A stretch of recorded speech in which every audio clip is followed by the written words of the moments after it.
নমস্কার বন্ধুরা, রান্নার কথা কাহিনীতে সবাইকে স্বাগত। আজকে একটা দুর্দান্ত রেসিপি নিয়ে ফিরে এলাম। শীতকালীন স্পেশাল রেসিপি ফুলকপির সিঙ্গাড়া। প্রথমে ময়দাটা মেখে নিই। ময়দাটা প্রথমে আমি ভালো করে চেলে নিয়েছি, তারপর এটা মেখে নেব। এখানে 2 বাটি আমি ময়দা নিয়েছি। ময়দার সাথে দেব পরিমাণ মতো নুন আর সাদা তেল, আর দেব একটুখানি ঘি। ঘিটা এখানে কেউ দিতেও পারে নাও পারে, আমি ঘিটা দিয়েছি যাতে সিঙ্গাড়াটা একটু মুচমুচে হয়। ঘিটা না দিলেও চলে, কিন্তু তেলটা দিতে হবে পরিমাণ মতো। তারপর ময়দার সাথে তেল ঘি খুব ভালো করে মিশিয়ে নিতে হবে এবং এত সুন্দর করে মেশাতে হবে দেখা যাবে যে ময়দাটা হাতের মুঠোতে চলে আসছে। কিভাবে করছি ভিডিওটা দেখলে সেটা বোঝা যাবে। তারপর এমনি প্লেন জল, কোনো গরম জল বা অন্য কিছু না, প্লেন জল দিয়ে ওটা মাখতে হবে। কম কম জল দিয়ে মাখতে হবে, একসাথে অনেকটা জল দিলে হবে না। দিয়ে একটু শক্ত মতো ডোটা করে ঢাকা দিয়ে রেখে দিতে হবে। 20 মিনিট মতো রেখে দিলেই হবে। তারপর একটা ঢাকা দিয়ে এটা আমি সাইডে রেখে দিলাম। এরপর চলে যাব আমি ভেতরের পুরটা কীভাবে রেডি করব তার জন্য। এখানে একটা ফুলকপি, আলু, বাদাম সব রেডি করে নিয়েছি। সবজিগুলো এবারে কেটে নেব। এরপর গ্যাসে কড়া বসিয়ে একটা ভাজা মশলা তৈরি করে নেব। তার জন্য নিয়েছি একটু ধনে, গোটা জিরে আর একটা তেজপাতাকে টুকরো টুকরো করে নিয়েছি, আর 2-3টে শুকনো লঙ্কা। এগুলো খুব ভালো করে একটু ভেজে নিতে হবে, আঁচ কমিয়ে ভাজতে হবে। ভেজে নিয়ে এগুলো আবার তুলে রেখে দিলাম। এরপর কড়ার মধ্যে আবার তেল দেব। তেল দিয়ে আলুটা ভেজে তুলে নেব। আলুটা গ্যাস কমিয়ে ভাজতে হবে, এমনভাবে ভাজতে হবে যে আলুটা ভাজতে ভাজতেই যেন সেদ্ধ হয়ে যায়। সামান্য একটু নুন দেওয়া যেতে পারে। এখানে বলা হয়নি, আলুটা দেওয়ার আগেই বাদামটা একটু ভেজে তুলে নিলে ভালো হয়। বাদামটা ভেজে তুলে নিয়ে তারপর বাদামটা একটুখানি ঠান্ডা করে নিতে হবে। তারপর একটা কাপড়ের উপর ঢেলে উপর থেকে কাপড়টা একটু ঘষে দিলে খোসাগুলো সব উঠে যাবে। এদিকে আমার আলুটা ভাজা হয়ে গেছে, আমি আলুটা তুলে নেব। আলুটা তুলে নিয়ে তারপর ফুলকপিগুলো ভেজে নেব। ফুলকপিগুলো খুব ভালো করে ভেজে নেব আমি, একটু টাইম নিয়ে এটা করতে হবে। তারপর ফুলকপিটা ভাজা হয়ে গেলে ফুলকপিটা আমি তুলে নেব।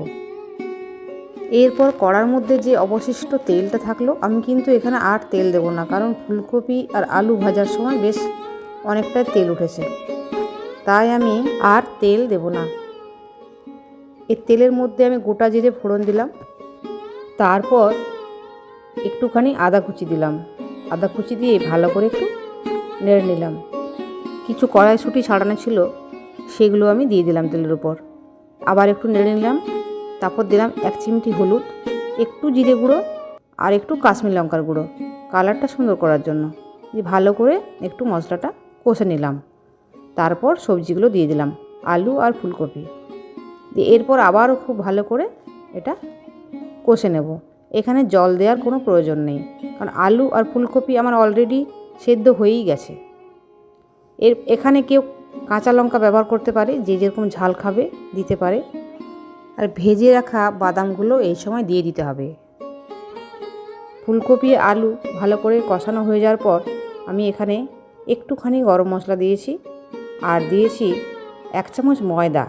এটা অপশনাল, কেউ দিতেও পারে নাও পারে, কারণ এটা আমি আলু আর ফুলকপিটা ভাঙবো না, তাই এটাকে মেট খাওয়ার জন্যই আমি একটু ময়দা দিলাম।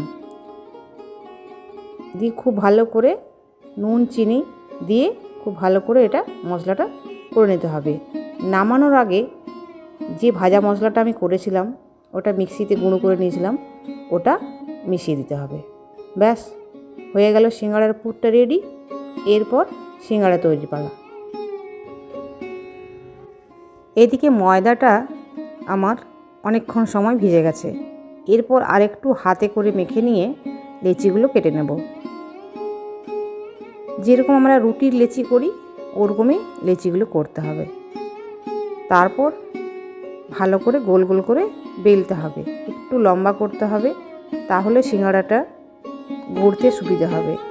ময়দা দিয়ে বেলতে হবে, তেল দিয়ে বেললে কিন্তু আরও নরম হয়ে যাবে। এরপর একে একে আমি সিঙ্গাড়াগুলো সব গড়ে নেব। সব থেকে যেটা বাস্তব কথা যে সিঙ্গাড়া কিন্তু সবাই ঠিকমতো গড়তে পারে না। এখানে আমিও ঠিকমতো গড়তে পারিনি, তবে একটু চেষ্টা করেছি। এই যা, তো আমার সিঙ্গাড়াগুলো সব গড়া কমপ্লিট হয়ে গেছে। এরপর সবগুলো ভেজে নেব। তেলটা খুব বেশি গরম করা যাবে না। একটা একটা করে সিঙ্গাড়া আমি তেলের মধ্যে দিয়ে দেব, আর একটু সময় ধরে ভাজতে হয় সিঙ্গাড়া। আমার সিঙ্গাড়াগুলো সব মোটামুটি ভাজা হয়ে গেছে, দেখতে তো খুবই সুন্দর হয়েছে। এরপর খেয়ে দেখতে হবে কীরকম লাগে। একটু ঠান্ডা না হলে তো খাওয়া যাবে না, একটু ঠান্ডা করতে হবে। বেশি ঠান্ডা হলে আর ভালো লাগবে না। একটু ঠান্ডা করে তারপরে খেয়ে দেখতে হবে। বেশ কিছুক্ষণ পর আমি দেখলাম সিঙ্গাড়াগুলো বেশ একটু ঠান্ডা হয়ে গেছে।